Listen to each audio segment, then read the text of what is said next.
Hello, everyone. Coming to you with Vedic Astrology update for June of 2023. We got some big changes coming this week. Today is Wednesday, June 14th, and tomorrow, the 15th, the sun will enter sidereal Gemini. And so, first of all, this is Sankranti Day when the sun is changing signs. And my teacher, Freedom Cole, refers to this as beach day. And when the source of power and light and clarity and confidence is in transition, it's a good day to take off, go to the beach. Don't do any major important work because the likelihood is that you'll have to redo it. It won't be perfectly done. The example I often give is if you build a fence on Sankranti Day, you're going to find out the property line is 2 feet over, and you have to rebuild the fence and move it all the very next day anyway. So you might as well go to the beach and relax. So as little as possible. That being said, it is a good day for reflection. What has happened in the last 30 days? What have been the themes? This is a great day to reflect, look backwards, look forward, and looking forward to the solar month of Gemini. This is a really great time to be seeking out new information, to be analyzing the data that you're taking in and organizing it. It's a great place for commerce and exchanging goods, services, but also ideas and information. And so it's a very social, outgoing, and this exchange. Gemini is associated with the marketplace, the city, and so to be out and engaged with other people and sort of in the marketplace of ideas is a big theme for the next coming 30 days. So that's the sun going into Gemini, and that happens just 2 days before the new moon in Gemini. So it's the 17th. What's that? Saturday. There will be a new moon in Gemini, sun and moon perfectly lined up from our perspective here on Earth.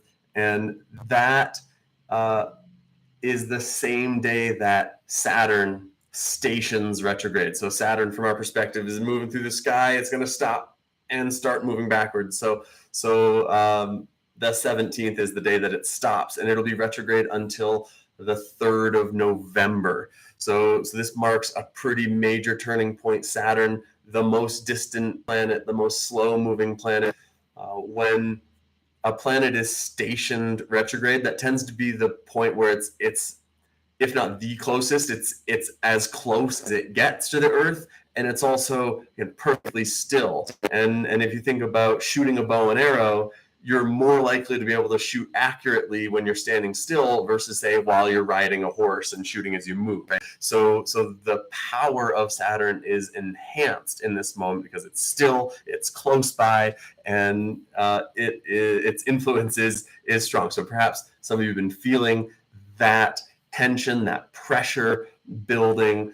Saturn is a pressurizing force. It's an implosive force, and right now it's in the sidereal sign of Aquarius, where Aquarius likes to do things in a new way. It's about the public, the populace, the people, and so there's this revolutionary vibe to Aquarius, and here Saturn's putting extra pressure on that and testing the revolutionary movements to see if they can withstand the scrutiny of actually embodying their ideals, actually building the structures necessary to move forward and have success, and to be stripped away of any fantasy or unrealistic ideas about what it actually takes to create the Aquarian age change that is desired. One example that comes to mind is Cornel West initially announced his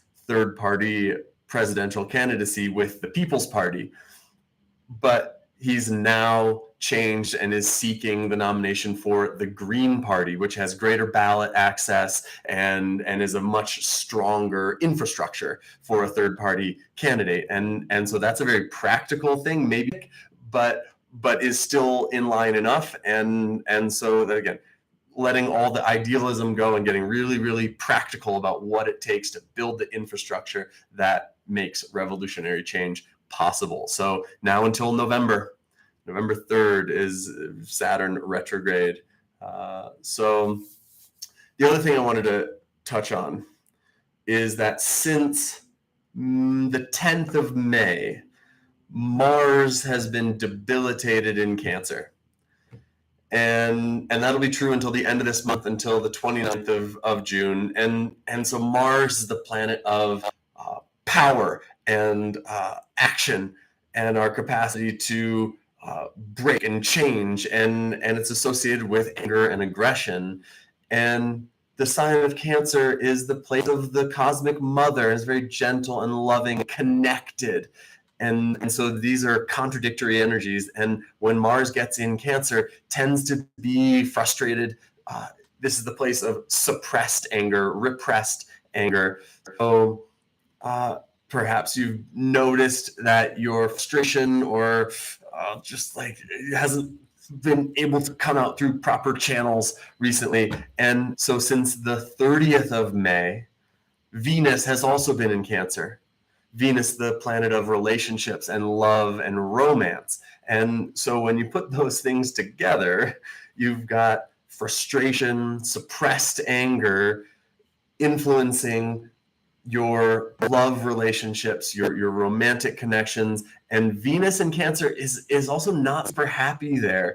It's like the sexy teenage daughter, Venus, in her mother's house. And her mother's like, are you really wearing that out, young lady? You're bearing your midriff? I don't think so. And so there's a shame component there, right? It's like the cosmic mother, all connecting, all loving, but Venus is the teenage daughter who wants pleasure and sex and delicious food. And so those two are also in tension. And so when we've got shame and anger coming together, and it depends where in your chart is the sign of Cancer to emphasize which area of life this is going to show up in. But I know a lot of people have been struggling with their relationships for the past 4 to 6 weeks. And so this is a really strong influence that makes it confusing. And again, shame and the inability to appropriately express frustration, this does not lead to happy, healthy relationships, does it? And so this is going to clear up by the end of the month. Mars and Venus will continue transiting together within a week or so. They'll both go into Leo. Mars goes into Leo on the 29th of June. Venus follows shortly thereafter on the 7th of July. So the Mars and Venus continue to transit together, but that can also be a very passionate connection. Once they're both in Leo, that stirs more towards romance and passionate lovemaking and fierce love. As opposed to this more like shame-based vibe in Cancer. So that's the gist of it for now. There's always a lot more happening. If you are curious to learn more about how this impacts you in particular, I'm offering instant insight readings, a little 30-minute reading where we go over or timing, the transits, whatever questions you may have, whatever issue is arising in your life, we can touch on it. It's just $50 for a 30-minute reading, and I'll put the link in the description. Also found at vedadave.com/astrology, and find my Instagram at ayurvedadave, and I will look forward to seeing you soon. Take care of yourselves. Take care of each other. Peace.